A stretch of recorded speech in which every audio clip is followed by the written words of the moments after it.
আসসালামু আলাইকুম। আশা করি সবাই ভালো আছেন। তো আজকে আমরা সকাল সকাল চলে যাব আরিচা হাটে। তো খামারের জন্য কিছু সার সার বাচ্চা কেনার জন্য আমরা আরিচা হাটে যাব। এই জন্য আমরা সকাল সকাল খামারের জন্য পর্যাপ্ত পরিমাণ ঘাস কেটে নেব। তো এইখানে একজন হাতি কেটে ফেলছে। তো এরা এখন আমাদের পেঁয়াজ ক্ষেত নিড়ানির সময়, মানে যে পেঁয়াজগুলো আমরা লাগাইছি পেঁয়াজ ক্ষেতের পরিচর্যা করার সময়। তো আমরা প্রতিদিন 2 ঘন্টা করে ঘাস কাটি। আমাদের যে কাজের পেঁয়াজ ক্ষেতের যে কাজের লোক আছে সবাইকে নিয়ে আমরা প্রতিদিন 2 ঘন্টা করে ঘাস কাটা হয়।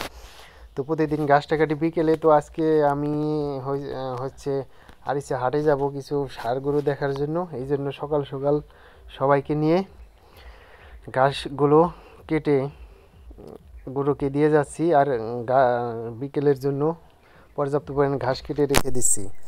কারণ আমি না থাকলে পোলাপান ঠিক মতো ঘাসগুলো কাটে না। এই জন্য আমি থাকতেই সবাইকে নিয়ে ঘাসগুলো কাটা শেষ করলাম।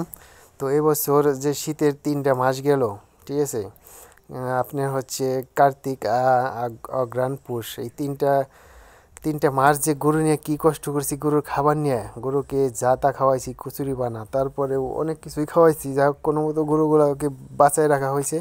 তো এবার আমাদের ফাইনালি ঘাস রেডি হয়ে গেছে। এবার আমাদের আর গরুর খাবারের জন্য কোনো সমস্যা হবে না। তো ফাইনালি এখন চলে আসছি আমরা আরিচা হাটে।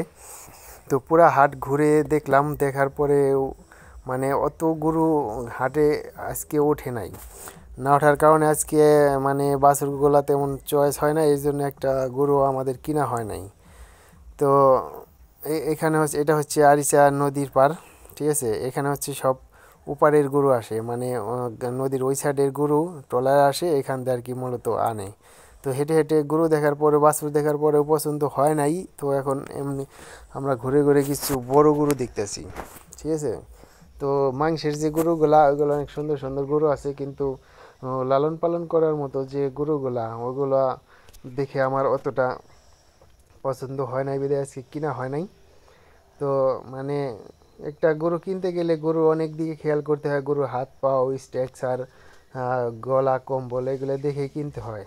আবল তাবল কিনলে মনে করেন 6 মাস 1 বছর পালন করে আপনি কোনো লাভ পাবেন না। হয়তো গরু নির্বাচন করা খুবই কষ্টকর বিষয়। তো এগুলো রিজেক্ট গাবি, যেগুলা কসাইয়ের কাছে বিক্রি করে দিছে। ওরা নিয়ে এগুলা কি মানে জবাই করে কেজি মাপে বেচবে। তো কসাই না থাকলে বাংলাদেশের গরুর খামারিরা আসলে অনেক বিপদে থাকতো। কারণ আমাদের সব খামারে যে রিজেক্ট গাবি টাবি, এগুলা তো সচরাচর জবাই হতো না, একমাত্র কসাইরেই। তারপরে আজকে আমাদের বাড়ির সাইডে আবার মেলা। তো আমরা আইসে আটে থেকে আইসে মেলায়